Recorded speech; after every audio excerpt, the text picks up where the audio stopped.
अनामिका की सास पुष्पा अपनी बहू को कुछ खास पसंद नहीं करती थी और इसीलिए दोनों सास बहू में आए दिन झगड़ा होता रहता था।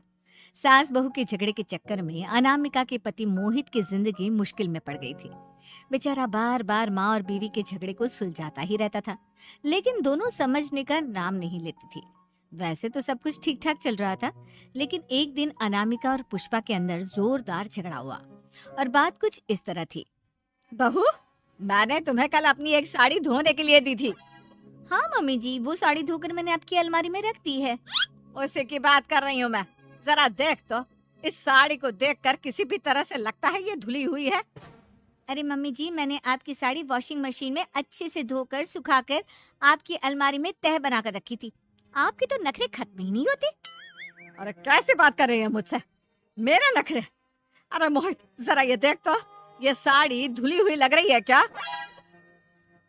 अरे मम्मी, जब अनामिका कह रही है कि उसने साड़ी धोई थी तो मान लो ना। हर बात पर झगड़ा करना जरूरी है क्या? क्या है ना मोहित, तुम्हारी माँ को तो मेरे हर काम में नुस्ख निकालने की आदत पड़ गई है। जब तक दो चार खरी खोटी सुना नहीं लेती ना, इनका दिन नहीं निकलता। अरे चुप कर, बहू होकर मुझे जवाब देती हो।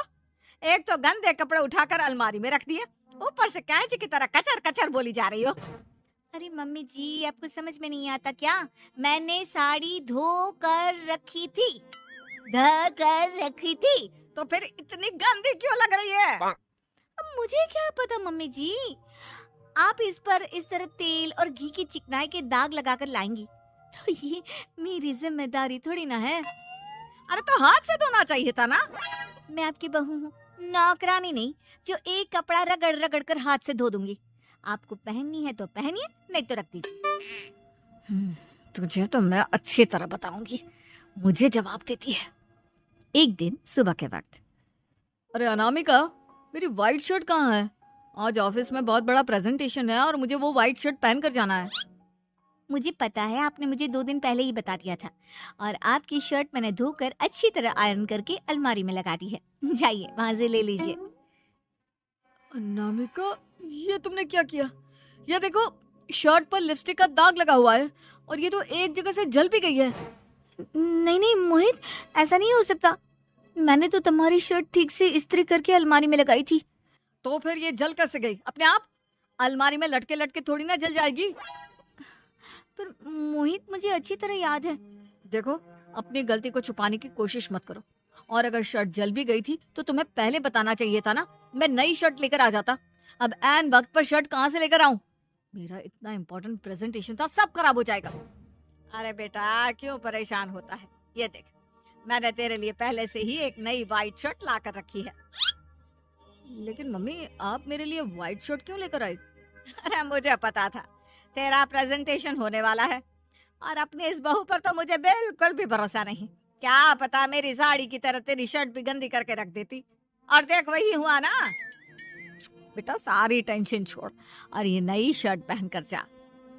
थैंक यू मम्मी, आज तो आपने बचा लिया मुझे। कुछ दिनों के बाद, अरे अनामिका, जानती हो, ऑफिस में मेरा जो दोस्त है ना अमर, आज उसका बर्थडे है और उसे तुम्हारे हाथ का चॉकलेट केक बहुत पसंद है। थोड़ा सा बनाकर टिफिन में रख दो ना प्लीज। हाँ हाँ क्यों नहीं, मैं बहुत अच्छा केक बनाकर आपके दोस्त के लिए रख दूंगी। तुम्हारे हाथ का खाना खाकर तो वैसे ही मेरे ऑफिस के सारे लोग इतनी तारीफ करते हैं, क्या बताऊं। आप प्लीज एक अच्छा सा केक और बना दो, मेरी तो ऑफिस में शान बढ़ जाएगी। अनामिका केक बनाने के लिए रख देती है। पुष्पा चुपचाप जाकर उस पर ढेर सारा नमक डाल देती है। देख अमर, तेरी भाभी ने तेरे लिए चॉकलेट केक बनाकर भेजा है, तुझे बहुत पसंद है ना?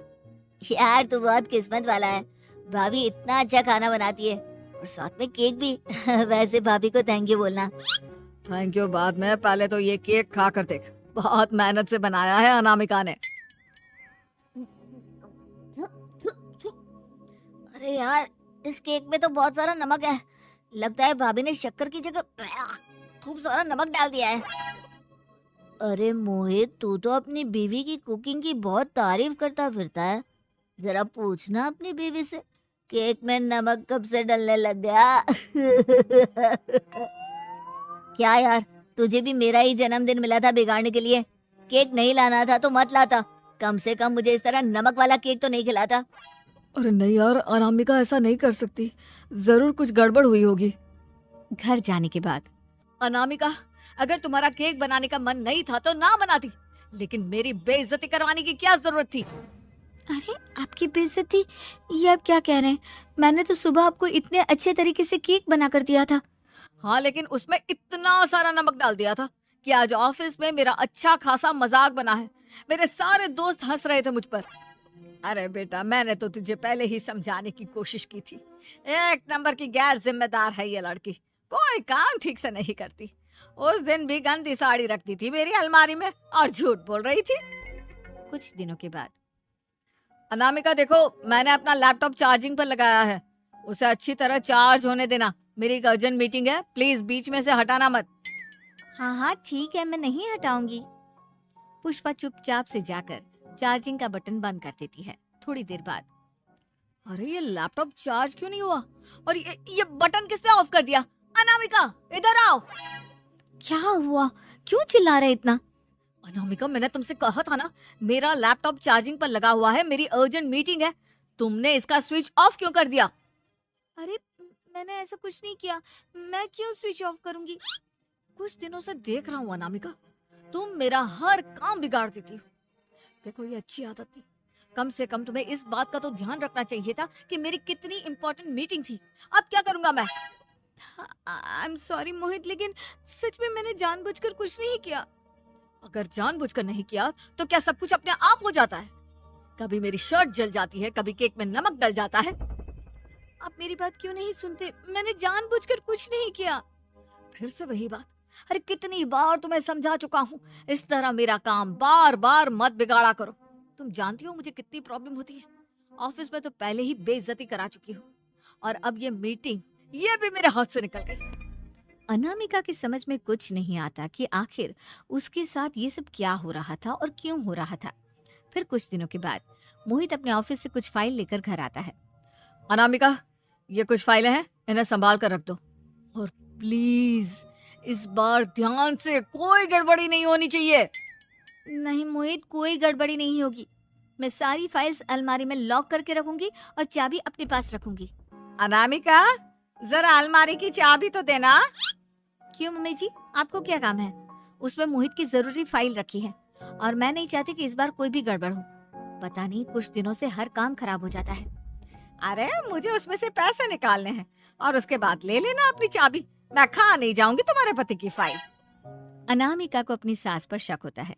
चाबी देने के बाद वो चुपचाप छुपकर अपनी सास की हरकत देखती है। ये फाइलें उठाकर डस्टबिन में डाल देती हूँ, फिर देखना कैसे मोहित इसकी खबर लेगा। इस बार तो छोड़ेगा नहीं इसे। वैसे भी पहले मैंने जो कुछ भी किया है उसकी वजह से अच्छी खासी डांट पड़ी है, मजा आ जाएगा। अच्छा तो ये बात है, सारा काम मम्मी जी बिगाड़ देती हैं, वो भी इसलिए क्योंकि मेरा उनसे झगड़ा हो गया है। सास के जाने के बाद अनामिका मोहित को बुलाकर लाती है। क्या हुआ अनामिका, क्या दिखाना है? ये देखिए, आपकी फाइल डस्टबिन में पड़ी हुई है। इसीलिए तो कहा था संभाल कर रखना, और तुमने उठाकर ये फाइल डस्टबिन में डाल दी। मैंने नहीं, तुम्हारी मम्मी ने डाली है, मुझसे बदला लेने के लिए, ताकि तुम मुझे डांटो। और अगर मैंने डाली होती तो मैं तुम्हें दिखाने के लिए बुलाकर तो नहीं लाती ना। सही कह रही हो, मैं अभी मम्मी से जाकर बात करता हूँ। थोड़ी देर बाद, मम्मी सच सच बताइए, मेरी फाइल अलमारी में से निकाल कर डस्टबिन में आपने डाली थी ना? अरे अपनी माँ पर इल्जाम लगाता है, शर्म नहीं आती तुझे? मैं इल्जाम नहीं लगा रहा हूँ मम्मी, जो सच है वही पूछ रहा हूँ। आप जल्दी से बताइए आपने ऐसा क्यों किया? अरे तो क्या करती, तेरी बीवी मुझसे झगड़ा करती है, उल्टे सीधे जवाब देती है, मुझे उससे बदला लेना था। अरे मम्मी, लेकिन आप दोनों के झगड़े के चक्कर में मेरा कितना नुकसान हुआ है, ये कभी सोचा आपने? मम्मी जी, अगर आपका बदला पूरा हो गया हो तो आइंदा ऐसी कोई हरकत मत करना, क्योंकि अब आपकी सच्चाई हमारे सामने आ चुकी है।